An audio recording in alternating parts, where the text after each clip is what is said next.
What the fuck, dude? What the fuck? They're eating her. What's up? My name is DJ. Today we're watching The Painter. Trigger warning, trigger warning, trigger warning. Do not watch this if you cannot handle graphic content. This disturbed me and I handle graphic content pretty well. So subscribe and like the video if you enjoy it, and let's jump right in. Here we go. This episode is called Meat. Over the past week, the number of brutal murders has continued to rise. When Dr. Fred Baker failed to appear for work, the police conducted a wellness check, only to discover him murdered in his own home. According to neighbors, a dog could be heard barking from inside his house the night before the discovery of Fred's body. Fred was known to live alone with his cat. He never had a dog. Interesting. As the police entered Fred's house through the breached back door, they were met with a disturbing scene. Evidence of a struggle was discovered in the kitchen. Please let this be less brutal than last time. Here, the police would also find a copious amount of sildenafil. That's Viagra. It is believed that Fred had been stealing medication from his workplace for quite some time. Okay. Interesting. Fred was lying in his bed with no skin on his head. There it is. Jumped right into it. God dang it, man. The bedroom floor was littered with used sandpapers. Why, man? Neither the cat nor any signs of a dog could be detected. Okay, that's interesting. However, a gruesome painting was found hidden under the bed. What was the painting, man? What was the damn painting? Warning, the graphic painting seems to depict Fred's cat. This is the painting and its foreboding title. Pocket Pussy. Nope, nope, nope, no, no, no, no, no, no, no, no, no, no, no. Not a cat, man. I love cats. 2 days later, the body of George White was found in his family house. Again, the neighbors reported hearing barking on the night of the attack. Barking. Cats don't bark. The extent of damage to the body made post-mortem identification nearly impossible. Man. Oh gosh. Oh no. Oh no. Similar to others' recent murders, George's face had been cut off. Lovely. Lovely.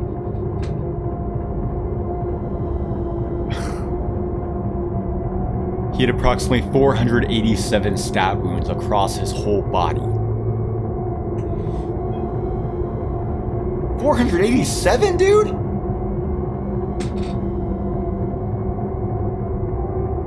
Four of the wounds contained traces of seminal fluid.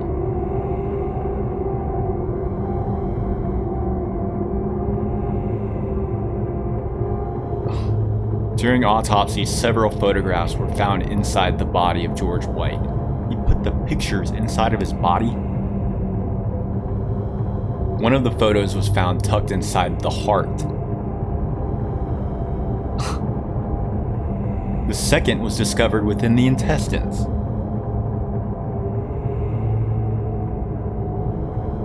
The last photo was found crumpled up inside the pelvis. Despite the extensive damage to the photos, police were able to successfully restore them. Great.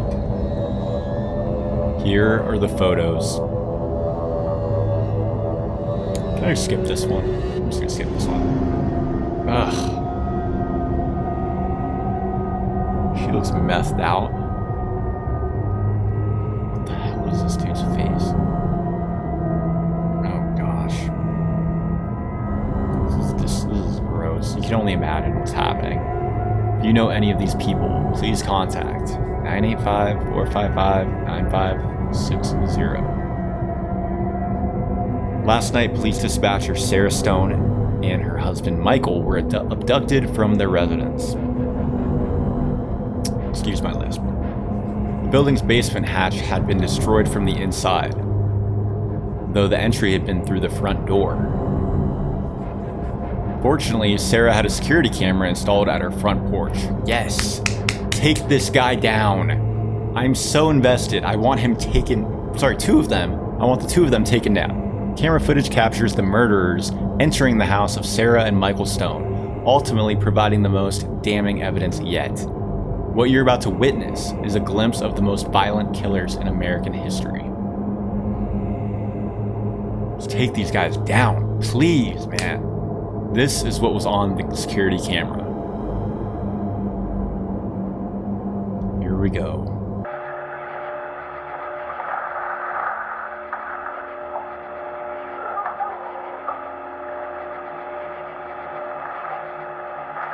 He's freaking small.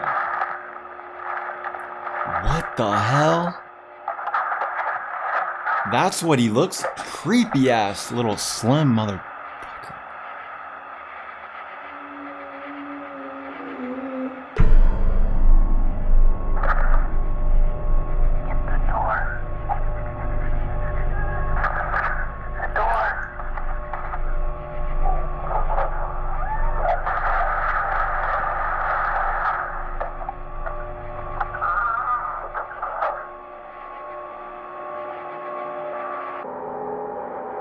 Alright, that was the end to meet. We know what these guys look like. These creepy assholes that are brutally murdering everybody. This one is called Hell. Last night, police got an anonymous tip about trespassers in an abandoned textile and paint factory. The call had been made from a telephone booth not too far from the site. Let's go. Please catch these guys. I'm so invested. In a workshop outside the factory, police found a shocking discovery.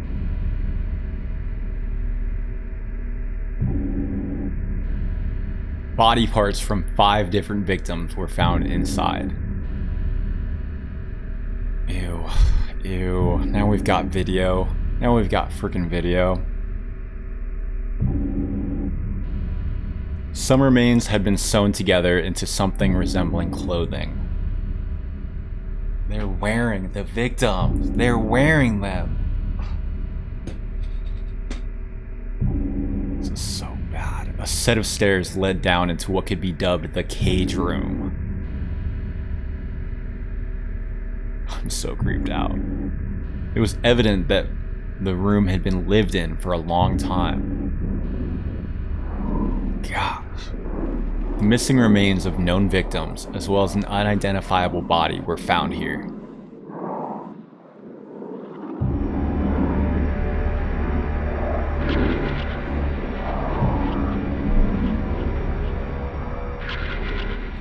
The room was oozing with the stench of death. Oh my gosh. That freaking mattress. A body in a state of severe decay was lying on the mattress.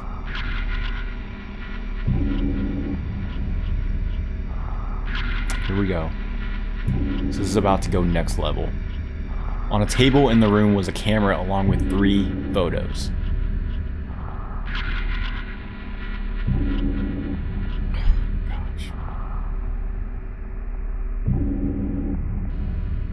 Here are the photos.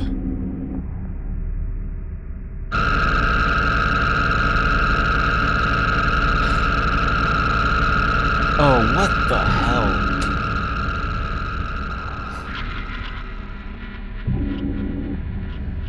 Psychopaths. A bowl outside of the cage was filled with human urine.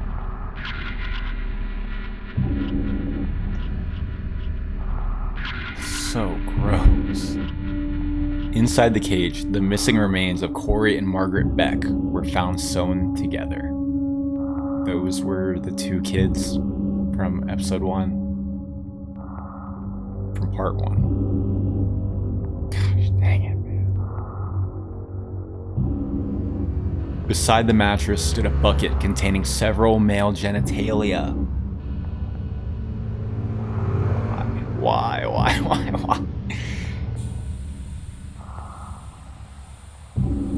Inside the factory itself, more gruesome discoveries would be made. Here we go. Dude, I might have to turn this off, man. I could puke right now. In what once had been the locker room, 2 bodies were found hanging from the same rope.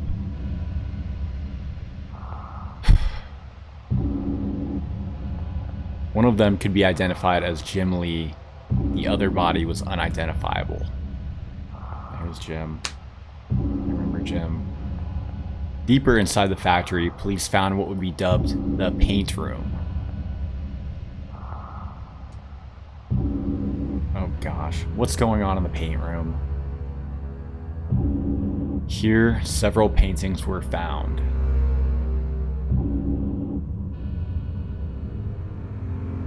One of them seemed to be unfinished. Oh gosh. While most are unknown, some of the paintings could be linked back to victims as far as 5 years ago. Jeez, dude. Here are the paintings.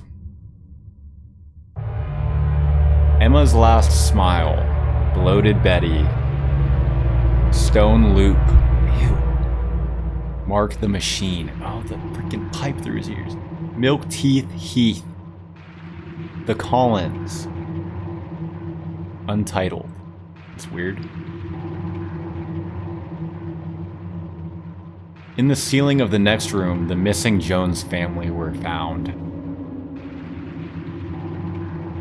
wonder what he did to them. No. This is disgusting.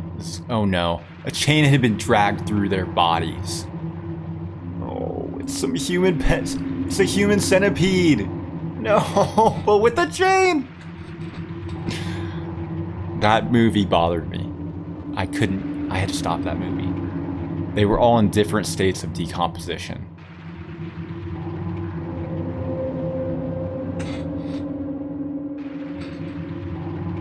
In the basement of the building, more bodies were found. What the hell? 4 victims have been partly eaten. Well, we've got a cannibal. We had every other crime you could imagine. Now they're cannibals. Please catch these guys. The identity of these victims are yet unknown.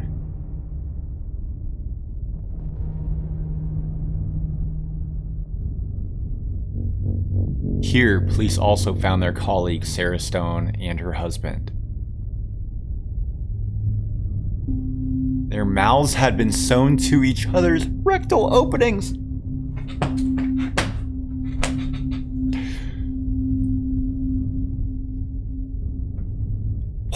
What? I can't do it, man. I can't do it. They both had been force-fed rocks. That's just, what's the purpose of that?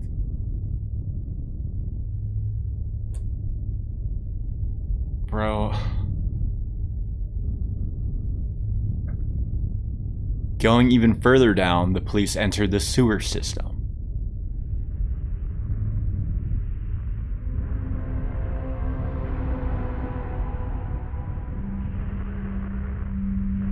Here, the police found what would end up being the turning point of the case. I'm optimistic.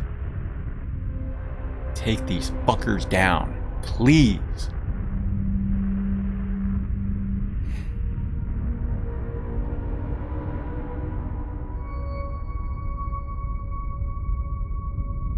Once you've been to hell, you never come back. You never come back. You never come back.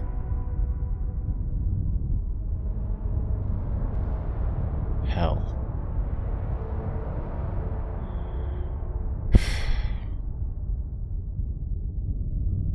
The phrase, once you've been to hell, you never come back, is something Tina Rosenberg said in an interview not long after surviving the attack. Here's the clip from the interview.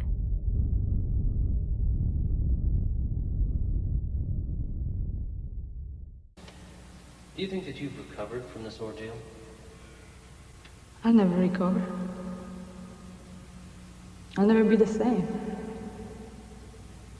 Those people took me to hell. And once you've been in town, you never come back.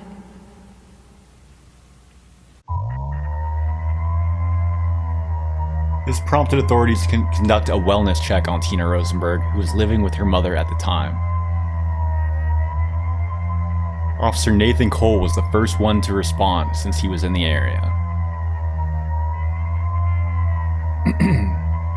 What he encountered in that house was truly bizarre.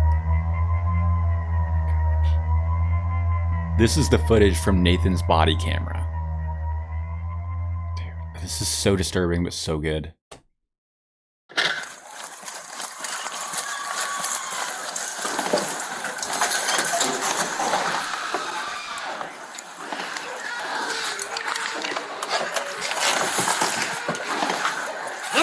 Right now! What the fuck, dude? What the fuck? Let me see your hands right now! Let me see your hands! Do not They're move. eating her or doing something disgusting to her. She's naked on my bed.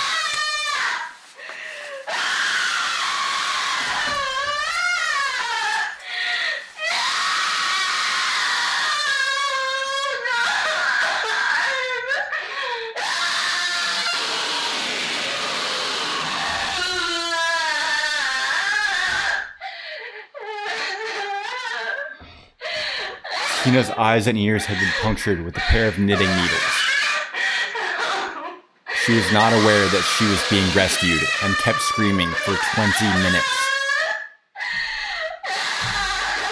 Tina's mother, Sienna Rosenberg, had been dismembered in the kitchen.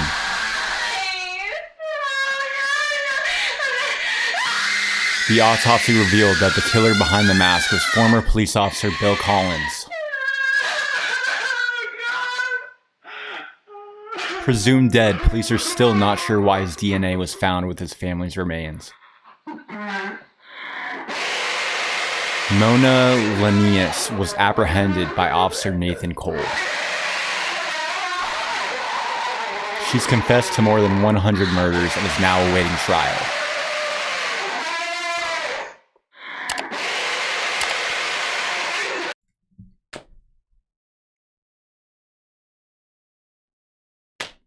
Dude, I'm so disturbed. I'm so deeply disturbed, and I didn't even expect to be.